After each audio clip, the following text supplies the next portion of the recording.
que je suis venue chercher dans cette expérience, c'était de venir trouver ma place au milieu de ma vie. Donc j'ai dû la chercher loin de chez moi, dans le désert, au milieu de la plénitude du vide. Et je suis très reconnaissante envers Conscience Soufie, donc notre enseignant Éric Geoffroy, qui nous a vraiment beaucoup apporté et transmis. Nafissa avec les Samaras et les Wird, qui nous a vraiment porté avec sa voix pour nous-mêmes expérimenter les chants et la pratique des Samaras.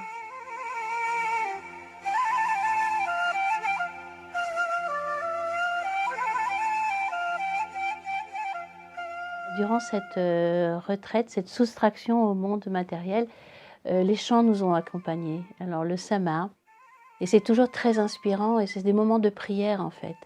Et durant cette pérégrination, nous avons proposé à nos compagnons de marche, à nos compagnons dans la retraite, de vivre ces moments de chant, de Sama, dans la prière, et nous avons organisé comme ça chaque jour des petits ateliers, des ateliers de chant, et ça a beaucoup plu et ça a nourri leur quête, ça les a accompagnés, ça a adouci les difficultés, car ces chants sont empreints de nostalgie et permettent, que ce sont aussi comme des clés, permettent d'ouvrir les cœurs lorsqu'ils résistent encore un petit peu.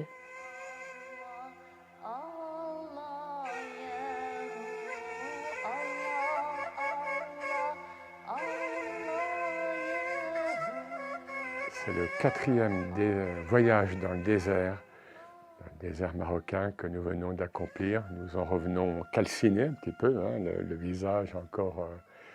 Mais comme disait Rumi après sa rencontre avec Shams, hein, j'étais cru, puis j'étais cuit, et je suis maintenant calciné. Donc le désert a opéré dans la beauté du groupe. Le désert a opéré sa fonction de faire le vide, et sa fonction d'épreuve aussi, mais la belle épreuve par laquelle nous ressortons grandis. Et je me suis demandé pourquoi à chaque voyage ici, peut-être le désert, l'environnement animalier, les chameaux, etc. Ben, évidemment, ça va au-delà. Ça va au-delà. La présence du prophète était très forte. Ce que je voudrais dire là, c'est que cette présence nous a amené à ne pas seulement considérer le personnage historique, donc Sayyidina Mohammed, donc Rasulullah, donc cet homme arabe du 7e siècle, avec sa mission donc, de prophétie, mais d'envisager que lorsqu'il est appelé de plus en plus à faire sa retraite à Ghar Hira, donc au sommet de Jabal el-Nour, près de la Mecque, il est encore Mohammed ibn Abdillah. Hein, il est encore cet homme arabe appelé à une vocation spirituelle, mais lorsque l'archange Gabriel apparaît et qu'il ressort, missionné, il est Mohammed Rasulullah. Et à partir de ce moment-là, il devient l'homme universel, l'être universel, al-insan al-kamil, qui va être le modèle pour tous les spirituels musulmans. Dieu fait ça, nous fait goûter la portée métaphysique et spirituelle du prophète, et nous t'avons envoyé comme pure miséricorde au monde, etc. Mais au-delà donc de ces aspects presque factuels, il y a cette présence mohammedienne et cet homme incarné qui est, selon l'islam, le dernier prophète de cette humanité, et précisément pour que nous puissions, hommes et femmes, femmes et hommes, vivre en nous cette réalité mohammedienne, vivre en nous ce modèle mohammedien. Regardez la personne du Christ dans le Coran, même, voilà, un être qui n'a pas de père, un être dont la fin de vie, le Coran nous dit dans un verset de manière allusive qu'il n'a pas été crucifié, mais toute la formulation reste allusive, un esprit émanant de Dieu, etc. Donc la personne christique dans le Coran reste très mystérieuse. L'être mohammedien, le plus souvent, il est très incarné. C'est pour que nous l'incarnions, au niveau spirituel, bien sûr. Et pour ça, il faut oser. Encore une fois, j'insiste, hommes et femmes, femmes et hommes. Et puis, c'est quelque chose qui est à vivre.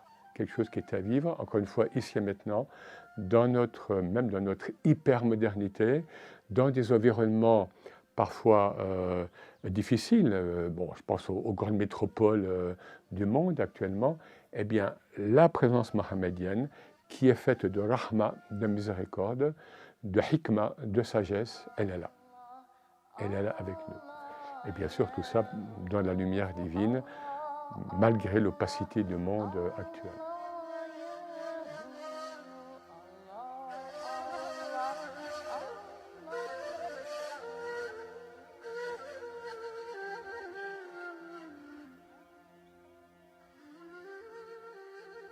L'accueil a été formidable. Nous avons été tous chaleureusement accueillis par Dardaïf avec Saïd, qui a été un hôte magique, vraiment, un vrai magicien, qui nous a transportés avec beaucoup de grâce dans cette aventure humaine et spirituelle.